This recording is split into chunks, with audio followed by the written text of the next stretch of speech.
국가가 빚을 파괴하지 않으면 빚이 국가를 파괴한다라는 제목으로 영상을 촬영해 볼까 합니다. 한 가지 숫자를 먼저 말씀드려 볼게요. 6,500조. 이것은 대한민국 가계, 기업과 정부가 가지고 있는 부채를 모두 합산한 숫자입니다. 2026년 현재 역대 최고치를 경신했죠.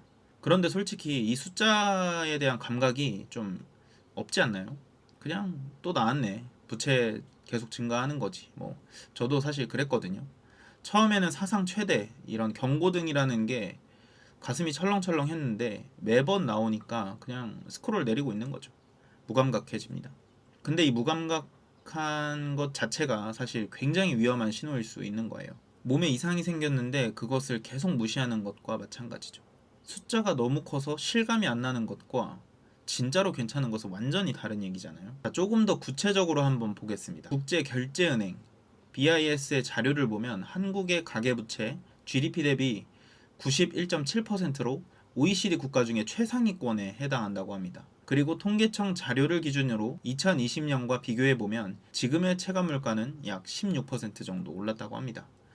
통장에 있는 돈의 숫자는 그대로인데 그 돈으로 살 수 있는 것들은 16% 정도 줄어든 겁니다. 마트에 갈 때면 분명히 같은 것을 사는데 계산대 앞에만 서면 흠칫하는 경우가 종종 발생하곤 했습니다. 기분 탓이 아니었던 거예요.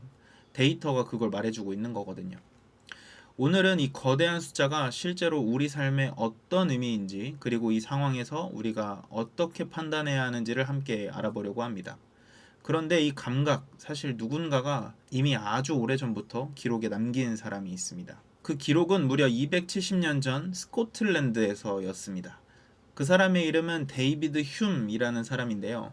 철학자라고 하면 뜬구름 잡는 사람처럼 느껴질 수 있습니다. 하지만 흉은 경험론의 거장으로 칸트가 나의 독단적 잠에서 깨워준 사람이라고 밝힌 사람이기도 하죠. 그런데 저는 흉의 철학적인 업적보다 좀 다른 면을 한번 들여다보려고 합니다. 흉은 사실 당대의 가장 날카로운 정치경제 농평가였습니다. 그가 살던 18세기 영국은 지금 우리와 놀랍도록 비슷한 상황이었어요. 7년 전쟁이라는 거대한 전쟁을 치르기 위해 영국 정부는 막대한 국채를 발행했습니다. 국가 부채가 GDP를 넘어섰고 정부는 계속해서 새로운 빚을 내면서 예전 빚을 막았죠. 국민들이 처음에는 불안해했지만 나라가 당장 무너지지 않으니까 점점 둔감해졌습니다. 바로 그때 흉이 이런 기록을 남겼습니다. 1752년에 펴낸 정치 논집은 출간 직후 영국, 프랑스, 독일에서 동시에 번역되어 출간될 만큼 당대의 폭발적인 반향을 일으켰습니다. 지금으로 치면 동시에 전 세계 베스트셀러가 됐던 거죠. 그 충격의 중심에 한 가지 문장이 있었습니다. 함께 읽어보시죠. 국가가 공공신용을 파괴하지 않으면 공공신용이 국가를 파괴할 것이다. 1752년 데이비드 흉 정치 논집 공공신용에 대하여 라는 파트에 있습니다. 기록은 여기까지입니다. 딱 한 가지 문장이에요. 그런데 이 문장이 왜 유럽 전역을 흔들었을까요? 그리고 270년이 지난 지금 6,500조라는 청구서 앞에 우리에게 이 문장은 어떤 질문을 던지고 있을까요? 오늘 이 기록에 물어야 할 질문은 바로 이겁니다.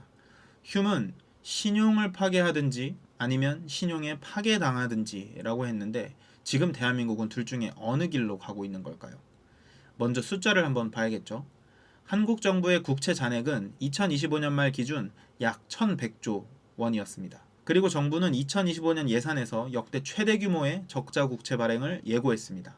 빚을 갚기 위해 새 빚을 내는 구조, 흉이 정확히 목격했던 그 패턴이 지금도 반복되고 있는 겁니다. 그렇다면 기록은 이렇게 말하고 있습니다. 흉은 이 상황을 단순히 위험하다라고 말하지 않았습니다. 그는 부채가 어떤 방식으로 국가를 갉아먹는지 그 구체적인 메커니즘을 설명했어요. 그는 이것을 느린 독이라고 표현을 했습니다. 당장 쓰러지진 않지만 국가의 체력을 조용히 그리고 지속적으로 갉아먹고 있다는 것이죠. 이런 패턴은 역사적으로 반복이 됐었습니다. 1970년대 미국을 보면 베트남전의 전쟁 비용과 복지 지출로 재정 적자가 폭증하자 닉슨 대통령은 1971년 금 본위제를 폐지합니다. 달러와 금의 연결고리를 끊어버린 것이죠. 그 결과 1970년대 엄청난 인플레이션이 있었습니다. 미국 소비자 물가는 10년 동안 약 2배가 뛰었고 서민들의 실질 구매력은 반토막이 났습니다. 조금 더 오래된 역사 속의 사례도 있습니다. 바로 로마 제국 이야기죠. 로마는 재정이 부족할 때 은화인 데나리우스에서 은을 조금씩 빼냈어요. 1세기에는 90%였던 은 함량이 3세기 중반에 이르자 5%도 채 남지 않게 됐습니다. 화폐를 희석시킨 거죠. 그 결과는 화폐 가치의 붕괴, 그리고 3세기 위기라는 제국의 혼란이었습니다. 휴먼은 이 반복의 문법을 이미 알고 있었던 것 같습니다. 그렇다면 지금 한국에서 이 신용 파괴는 어떤 모습으로 나타날까요? 국가가 갑작스럽게 파산을 선언하는 극단적인 방식일까요? 아니면 조금 더 조용하고 교묘한 방식일까요? 여기서부터 제 해석을 한번 들어봐 주세요. 흉이 경고한 신용 파괴가 오늘날 한국에서 재현된다면 그것은 극적인 국가의 파산 형태가 좀 아닐 가능성이 높다고 봅니다. 그보다 훨씬 조용하고 느린 방식이라고 생각을 하죠. 바로 인플레이션을 통해 부채의 실질 가치 희석으로 올 수 있습니다.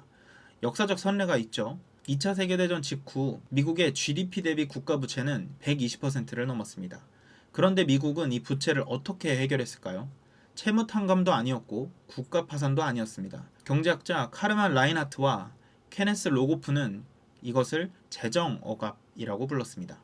금리는 낮게 묶어두고 인플레이션을 용인하면서 부채의 실질 가치를 서서히 녹여버린 방식이죠. 미국은 이 방법으로 30년에 걸쳐 부채 비율을 절반 이하로 낮췄습니다. 지금 우리의 물가 흐름이 낯설지 않는 이유가 있습니다.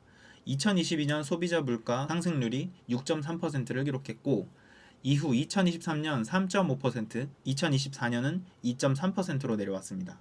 숫자를 보면 안정되는 것 같죠? 하지만 누적된 물가 수준은 이미 사상 최고 수준입니다. 2020년과 비교하면 같은 돈으로 살 수 있는 것들이 16% 가까이 줄어들었으니까요. 통장에는 돈이 그대로 있어도 그 돈으로 실제 구매할 수 있는 그 구매력은 조용히 증발하고 있었던 겁니다. 이것이 제가 이 기록들을 읽어가면서 해석해낸 것입니다. 물론 다른 해석도 얼마든지 가능하죠. 다만 저는 휴메 느린 독이라는 표현이 지금 이 상황과 많이 겹쳐 보입니다. 고전이 직접적으로 오늘의 한국을 대신 말해주는 것은 아닙니다. 그냥 해석하고 추측해 볼 뿐인 거죠. 하지만 팩트를 냉정하게 한번 짚어보겠습니다. 위기론에만 매몰되는 것도 좀 경계할 필요가 있는 거죠. 6,500조라는 숫자는 분명히 크고 가볍게 볼 수 없지만 이것이 곧 붕괴가 임박한 것이다 라고는 장담할 수 없는 거죠. 별개의 얘기입니다.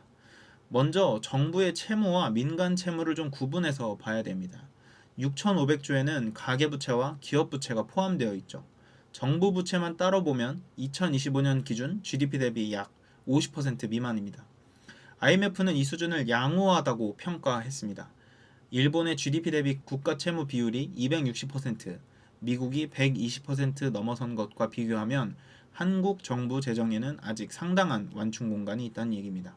동시에 한국 경제의 실질적인 버팀목도 함께 봐야 합니다. 2026년 3월 한국의 월간 수출이 역대 최대치를 기록했습니다. 관세청 발표 기준으로 말이죠. 그리고 외환 보유액은 한국은행 기준 약 4,100달러로 세계 9위 수준을 유지하고 있습니다. 경상수지 흑자 기조도 이어지고 있고요. 이것들이 단기적 외부 충격을 흡수하는 실질적인 방파제 역할을 하고 있는 건 사실입니다. 거대한 담론에 가려져 있지만 이 데이터들은 실체가 있는 숫자들입니다. 즉 휴미 말한 위험은 당장 무너지진 않는다는 겁니다. 그것은 더 길고 더 느린 과정입니다. 실질적 구매력이 서서히 줄어들고 현금의 가치가 조용히 희석되고 있는 과정이죠. 그리고 그 과정은 이미 시작됐을 수 있다는 것이 오늘 제가 이 기록에서 읽어낸 경고입니다. 거대 담론에 흥분하기 전에 지금 말씀드린 숫자들을 직접 한번 해보시길 권합니다. 이걸 좀 쉽게 설명해 드릴 수 있는 방법이 있을 것 같은데요. 전세 계약을 한번 예로 들어보겠습니다. 여러분이 2년 전에 3억의 전세 계약을 했다고 가정을 해봅시다. 전세 계약서에 적힌 숫자는 3억, 변하지 않죠. 그런데 2년 사이에 그 아파트의 집값은 3억 8천이 됐어요. 집주인 입장에서 한번 생각해 볼까요? 집주인은 사실상 3억이라는 빚의 실질 부담이 줄어드는 것입니다. 왜냐하면 그 시장에서 그 3억의 가치가 이미 희석됐으니까요. 물가가 오르고 집값이 오르는 동안 집주인의 실질 빚이 조용히 녹아내린 거죠. 집주인은 아무것도 하지 않았는데 말입니다. 이게 바로 국가 차원에서 일어날 수 있는 재정 억압을 통한 부채 희석입니다. 정부가 6,500조의 부채를 직접 갚는 게 아니라 인플레이션이라는 환경 속에서 그 부채의 실질 가치를 서서히 낮춰가는 방식이죠. 그런데 여기서 질문이 하나 나올 수 있습니다. 저축해놓은 현금을 가진 우리 같은 개인은 어떻게 하면 됩니까? 계약서에 적힌 3억은 그대로인데 그 3억으로 살 수 있는 것들은 조금씩 줄어드는 거잖아요. 내가 아무것도 안 했는데 내 저축의 실질 가치가 조용히 깎여나가고 있는 겁니다. 흉이 두려워한 건 정확히 이 지점이었어요. 국가의 빚이 개개인의 자산을 조용히 잠식하는 이 구조 말이에요.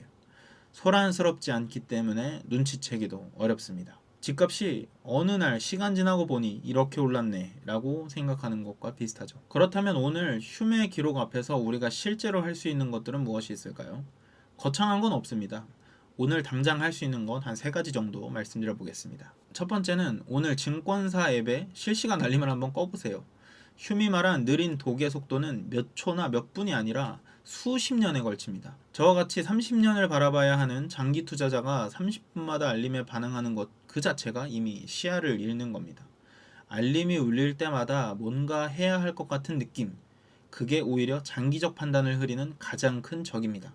오늘 하루만이라도 알람을 꺼보고 뉴스 대신 평소에 흥미를 가지고 있었던 것을 한번 읽어보세요. 두 번째는 다트에 접속해서 본인이 보유한 기업의 최신 사업 보고서 중 영업 현금 흐름 항목을 한번 확인해 보세요. 인플레이션이 지속되는 환경에서 살아남는 기업의 첫 번째 조건은 가격 결정력입니다. 원가가 올라도 가격을 올릴 수 있는 힘이 있냐 없냐는 기업의 영업 현금 흐름에서 나타납니다. 휴메 경고가 현실화되는 그 환경에서 현금을 꾸준히 만들어내는 기업의 지분을 보유하는 것이 역사적으로 자산을 지켜온 방식이었습니다. 이건 특정 종목 추천이 아니라 지금 보유하신 기업이 그런 기업인지 아닌지를 직접 확인해 보시라는 겁니다. 세 번째는 오늘 이 휴메 이 문장을 노트 어딘가에 한번 적어둬 보세요. 국가가 공공신용을 파괴하지 않으면 공공신용이 국가를 파괴할 것이다. 불안한 뉴스가 넘쳐날 때 이 문장을 한번 꺼내보시기 바랍니다. 이것이 지금 처음 일어난 일이 아니라 어떠한 패턴으로 어떻게 전개됐는지 역사가 이미 보여주고 있으니까요. 그 사실 자체가 판단 기준이 될 수 있습니다. 270년이 지나도 바뀌지 않는 진실이 있다는 것, 그것이 우리가 고전을 읽어야 되는 이유이기도 합니다. 오늘 데이비드 휴메 기록은 이렇게 말했습니다. 부채는 서서히 그리고 조용히 국가와 개인의 자산을 희석시킨다. 6,500조라는 숫자 앞에서 무감각해진 것 자체가 어쩌면 가장 위험한 신호일 수 있다고요. 저희 유추는 여기까지입니다. 판단은 여러분의 몫이죠. 다음에는 조금 더 오래된 기록을 한번 살펴보도록 하겠습니다. 로마 제국의 이야기입니다. 1세기 로마의 은화 데나리우스에는 은이 90% 들어있었습니다. 그런데 3세기 중반이 되면서 그 은의 함량이 5%도 채 남지 않게 됩니다. 국가가 재정 부족을 해결하기 위해 화폐를 조용히 희석시킨 거죠. 그리고 로마는 3세기 위기라는 혼란에 빠지게 됩니다. 에드워드 기번이라는 사람은 1776년 로마 제국 쇠망사에서 이렇게 이 과정을 낱낱이 기록했습니다. 오늘날의 양적 완화, 오늘날의 부채 팽창이 로마의 그 길과 무엇이 다른지 다음에 기번의 기록을 한번 읽어보도록 하겠습니다. 구독과 좋아요는 다음 기록을 찾는 데 큰 힘이 됩니다. 오늘도 끝까지 함께 해주셔서 감사합니다.